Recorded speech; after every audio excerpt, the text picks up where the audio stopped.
नमस्कार, मैं हूं आपके साथ आयुषी शर्मा।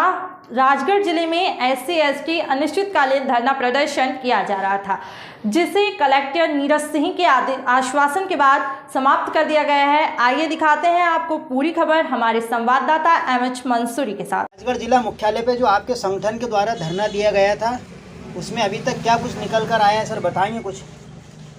देखिए, हमारा 25 जुलाई से लगातार राजगढ़ के मंगल भवन में धरना प्रदर्शन हो रहा था और इसका मुख्य मांग थी कि हमारे जो वर्ग के हैं SC/ST के लोगों को ज़मीनों पर जो कब्जा करके बैठे हैं रसूखदार गांव के दबंग लोग, उन लोगों के खिलाफ वहां लड़ाई नहीं लड़ पा रहे थे और वो प्रशासनिक तरीके से लड़ाई लड़ना चाह रहे थे, लेकिन प्रशासन उनका कहीं से कोई सहयोग नहीं कर रहा था। इसलिए हमने एक रणनीति तैयार की आंदोलन की, लेकिन हमने सोचा कि हम संवैधानिक रूप से शासन को हम ये बात बताएं, तो हमने धरना का जो प्लान बनाया और मंगल भवन पे हमने धरना दिया। आज उस धरने का 7वां दिन हम समापन कर लौटे हैं और कलेक्टर महोदय से भी हमारी मुलाकात हुई है। उन्होंने भी पूरा आश्वासन दिया है। जिस मेन मुख्य गांव के लिए हम बैठे थे दलेलपुरा के लिए, दलेलपुरा में कल सीमांकन हो चुका है और वहां पर हमले ने उनको कब्जा दिलाया है। इस आंदोलन में आपके साथ कितने संगठन जो है शामिल हुए?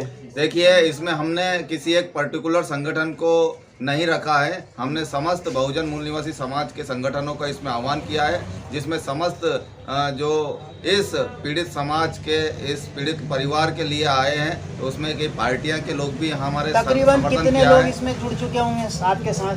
तकरीबन हम जब 25 तारीख से बैठे थे तो भरी बारिश में दर्जनों लोग रोजाना आते थे और जब हमारी आंदोलन की कॉल हुई तो हजारों लोग के करीबन जो है आंदोलन भी हुआ। ऐसे कौन कौन से प्रकरण आपके सामने आए, लोग आपके सामने गुहार लेकर आए जो पीड़ित लोग थे?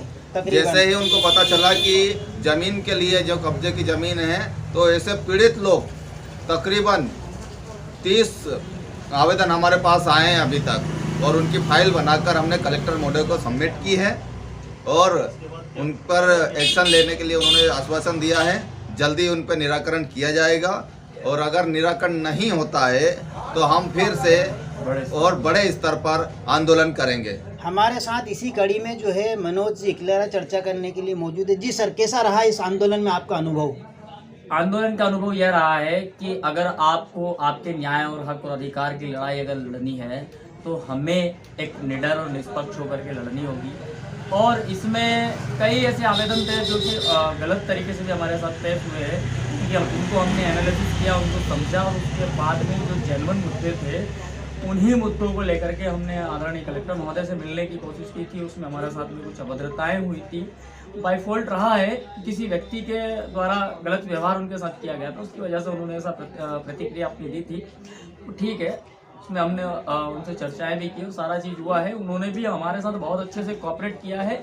इसमें दिक्कत यह रही कि जो हमारे जो प्रशासनिक अमले बैठे हैं, जो बड़े अधिकारी बैठे हैं, उन तक इन दबे कुचले लोगों की आवाज़ नहीं पहुंच पाती थी सही तरीके से। तो वही चर्चा हमने आदरणीय कलेक्टर साहब महोदय से की। उन्होंने बताया कि नहीं, बिल्कुल अब मैं ऐसे अगर कोई मामले आते हैं तो व्यक्तिगत संज्ञान में लूँगा और उसको व्यक्तिगत तरीके से निपटाने की कोशिश। कोई राजनीतिक दल इसमें शामिल होने के लिए आपकी खैर खैरियत मालूम करने के लिए पहुँचे क्या? बिल्कुल, इसमें आज़ाद समाज पार्टी, कांसीराम और बहुजन समाज पार्टी और उसके साथ में कई सामाजिक संगठन हमारे साथ में जुड़े। आम आदमी पार्टी भी आई उसमें और कई ऐसे संगठन, शायद मैं नाम भी उनका नहीं जान पा रहा हूँ, कई लोग आए। उसमें बहुजन क्रांति मोर्चा, भारतीय विद्यार्थी परिषद के लोग भी पहुँचे और राष्ट्रीय आदिवासी एकता परिषद के लोग पहुँचे, भीम आर्मी के लोग वहाँ बढ़ चढ़ करके पहुँचे। सभी लोगों से JS का संगठन भी वहाँ मौजूद था। और इसमें एक और सबसे प्लस पॉइंट निकल के आया है कि JS संगठन के राष्ट्रीय अध्यक्ष और वर्तमान में विधायक हीरालाल अलावा जी ने पर्सनली कलेक्टर साहब से बात की और मीडिया से भी चर्चा करके उन्होंने आह्वान किया कि अगर दलित शोषित पीड़ित वर्ग के साथ इस तरह का अन्याय अत्याचार होगा तो यह आवाज़ अब संसद तक गूंजेगी और मैं संसद में इसको उठाऊंगा। मीडिया ने इस में आपको काफ़ी सपोर्ट करा, क्या कहना चाहेंगे? जी, मीडिया का बहुत बहुत आभारी हैं, बहुत बहुत ऋणी हैं, और हम भी उसी फील्ड से आते हैं, तो मीडिया से भी मेरा इतना ही अनुरोध रहेगा। उन्होंने जो किया हमारे साथ वो बहुत अच्छा था और बहुत ही सराहनीय था, और उनका आभार भी व्यक्त करते हैं हम लोग आपके चैनल के माध्यम से। और उनसे यह कहना भी चाहेंगे कि साथियों, यह लड़ाई अब नेताओं की नहीं बची है। नेता सिर्फ अपनी कुर्सी के लिए लड़ाई लड़ रहे हैं, आप कलम के धनी हैं, आप न्याय के लिए लड़ें और इसमें बढ़ चढ़ करके हिस्सा लें। आगे और क्या रणनीति रहेगी? सर, इसमें हमारी आगे की रणनीति यह है कि अभी जो हमें समय दिया गया है, जो ऑलमोस्ट कलेक्टर महोदय के द्वारा दिया गया है बाकी के मामलों में, तो बाकी के ही मामले नहीं, उसके बाद भी अगर इस प्रकार का कोई मामला उनके संज्ञान में पहुंचता है तो उस पर तत्काल कार्रवाई करें और उन पीड़ित लोगों को ज़्यादा पैसे का खर्चा ना होकर के तत्काल न्याय मिले। और अगर ये प्रक्रिया इसी प्रकार चलती रही तो बिल्कुल हम आभारी रहेंगे इस राजगढ़ प्रशासन का। अन्यथा अगर कोई पीड़ित दोबारा से हमारे पास मदद के लिए आएगा और ज़्यादा मामले बढ़ते दिखेंगे तो हम दोबारा से बड़े स्तर पर